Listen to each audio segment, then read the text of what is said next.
Hello and thank you for watching.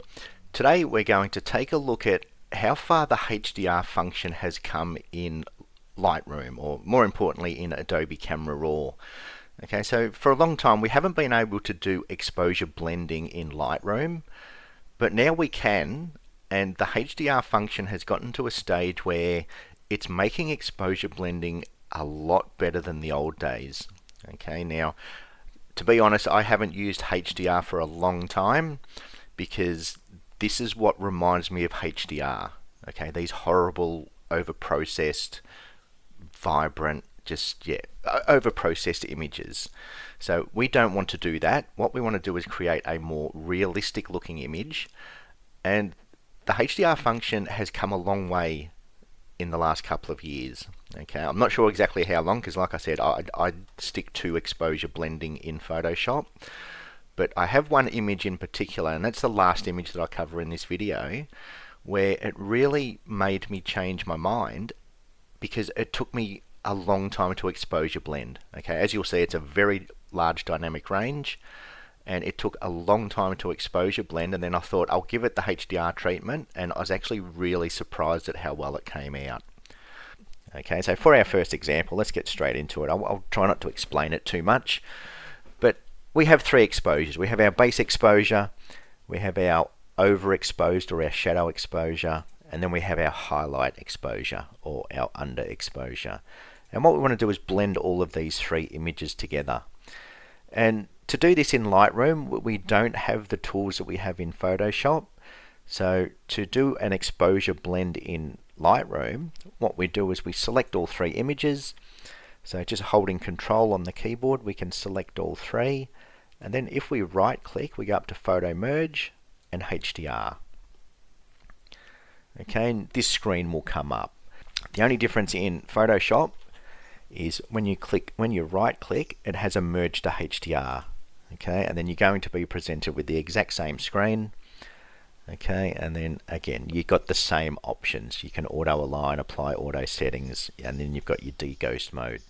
So identical to Lightroom. So if you're just a Photoshop user, exactly the same process, just looks a bit different.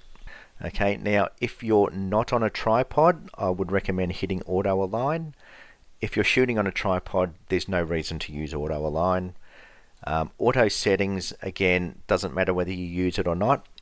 It's probably good to have it on just so it'll give you a preview of what you're doing.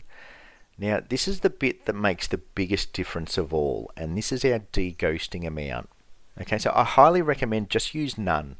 Okay, let me quickly show you why. What I'm going to do is I'm going to select none and hit merge, and that's going to give us our cleanest, nicest looking blend. Okay, by far and away. And then as an example, what I'm going to do is I'm going to do that exact same process, but this time I'm going to select high. Okay, and then I'm going to merge that as well. Now let me show you the difference between these two. Okay, so now that I've brought both of them into Photoshop, I've stacked them on top of each other. So the one on top is our HDR merge with no de-ghosting, and the one underneath is our HDR merge on high de-ghosting. Okay, so if you were to just look at the two images, the main thing you're going to notice is difference in the water. Okay, but where things get a little bit out of control, okay, let's zoom in and have a bit of a deep dive. So with no de-ghosting, we can see that there's movement in these leaves. Okay, and it doesn't give a very nice effect. Okay, because it's tried to blend those two together. Because there's movement, that's where we click the de-ghosting, and what the de-ghosting will do is it will just pick one of the exposures to make it blend together nicely. Okay, so that's the advantage of the high, no ghosting. Okay, so if you want no ghosting, high. But if we go down into our shadow areas, this is where the problem with having it on high lies. So I'm going to zoom right in and pixel peep. Here's our exposure blend with none. As you can see, really smooth, clean. Okay, so it's pulled out all that detail from our shadows, from our shadow exposure, where with the de-ghosting on high, it's used that underexposed image and lifted the shadows. Okay, which in turn creates noise. And the other thing it's done is, as you can see, there's like a little bit of a line around here where it goes from our noisy image to our clean image. So if I toggle between the two, as you'll see, it hasn't blended them very nicely. Okay, it's kind of worked off one exposure and it's just lifted the shadows. Again, if you're just uploading to social media, if it's just for Facebook and Instagram, okay, that's what you're going to see. It's going to look fine. But we're here because we want to print our images nice and big. If we print that one, we're going to notice that. Okay, if we print this one, we're going to notice all this noise. Okay, so the HDR blend, yes, it's good. It's simple. It's fairly effective, but it does have its downsides. Okay, so let's have a look at our next example. And this example is, we've just got two exposures. We've got our one exposure for our foreground, and we've got one exposure for our sky.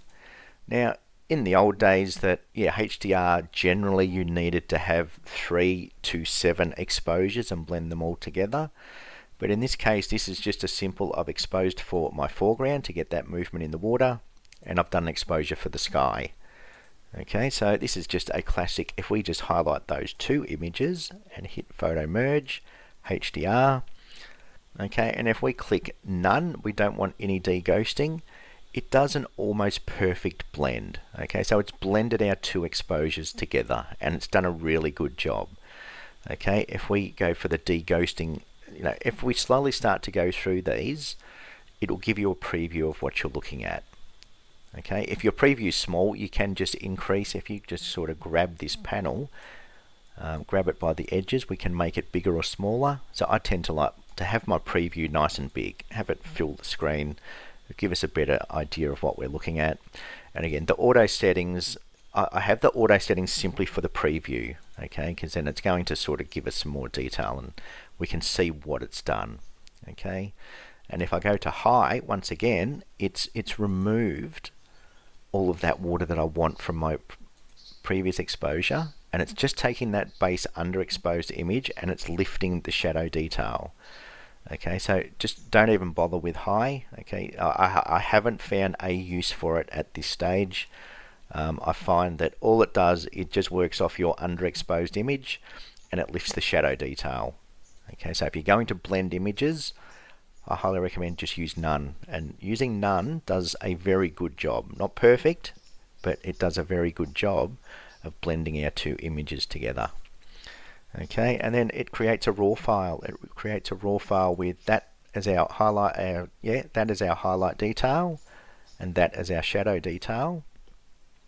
And then we can do whatever we want from there. So if I want to put my seascape, brighten it up, it still gives us all of our, it's created a raw file. Okay, so we've still got access to everything. Okay, so that's sort of how easy, simple and effective it is to blend two exposures in Lightroom. Okay, so yes, essentially it is an exposure blend, it's just using the HDR function. Now this last example, this is the one that really sort of swayed my vote between renaming my video why you should exposure blend as opposed to HDR, because I tried to exposure blend this image originally and it took forever. It took a long time to exposure blend, and this is what got me onto trying HDR for the first time in a long time, and it just it made life a lot easier. So where are we? We're in August 2024. Again, if you're watching this in 2026, things have probably changed again, but as at August 2024, this is really good. Okay, the HDR function now in Lightroom and Photoshop is really good. So this is the classic example of a very high dynamic range. Okay, so as you can see, our sky is super bright, so we've still blown out our sky, it was that bright. Completely lost all that detail under the pier. Okay, even our base exposure very dark under the pier, completely blown the sky. And then even when we've tried to expose for the shadow detail, it's still dark. Okay, so this is a very high dynamic range. But if I just click these three images, you watch how good a job this HDR merge does now. And this is a really good example because we don't have that water movement. Okay, we've got minimal movement. So when it comes to things like real estate, buildings, architecture, images like that that have a high dynamic range where you don't have any movement, having that deghost on none, it's a game changer. It really does make things very simple, very effective. Now, it's not 100% effective, but as far as simple goes, I would argue that this is a lot simpler than manually exposure blending. Now, I'm not going to say it's not going to replace manual exposure blending because you don't get to control which parts get blended. Okay, it is an algorithm. It's doing the blending for you. You don't get to choose which parts you want to blend in and blend out. Okay, so if you haven't seen my other videos, have a look at my other videos. Go a bit more in depth into exposure blending. But this is just, using for Lightroom users in particular. If you want to blend multiple images, this is the way to do it, the HDR function. And where this has really excelled since the last time I used it, if I just reset that back to normal, if we just work on a base exposure and we try and bring our highlights down, bring our whites down, push these sliders to their limit, which I highly recommend you don't do. But just for the purpose of this example, we could try and get this, roughly where we want it. If we look at our shadow detail, it starts to get noisy because we're pushing our blacks and our shadows a long way to try and get this shadow detail.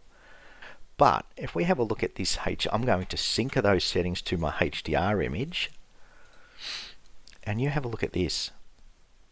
Okay, so this is my HDR image. Let me just brighten it all up. So that's base exposure. All I've done is highlights and whites down, shadows and blacks up. And if we look underneath this pier and brighten it up, that is 100% noise free. Okay, that is a very clean image because what it's doing, it's actually, rather than just lifting the shadows and the blacks, it's actually pulling detail out of this exposure. Okay, so it's not necessarily lifting the shadows and the blacks from one image. It's actually tapping into this overexposed RAW file and lifting the detail out of this to bring into this. Okay, so hopefully that makes sense. So and then again, same with our highlight detail. If we have a look at, this is saying our highlights are blown, but by bringing our sliders down now, rather than just reducing those blown highlights, it's actually pulling details out of this exposure.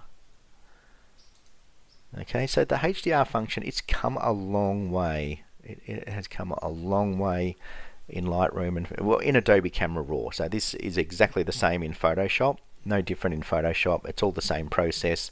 Just looks a little bit different. And so that's, I've always learnt don't push those sliders to their limit, but I think that it really has come a long way. Okay, the HDR function in Lightroom now. Okay, so definitely give it a try. Like I said, if you've got movement, if you've got images that have movement, it might not necessarily be the best option.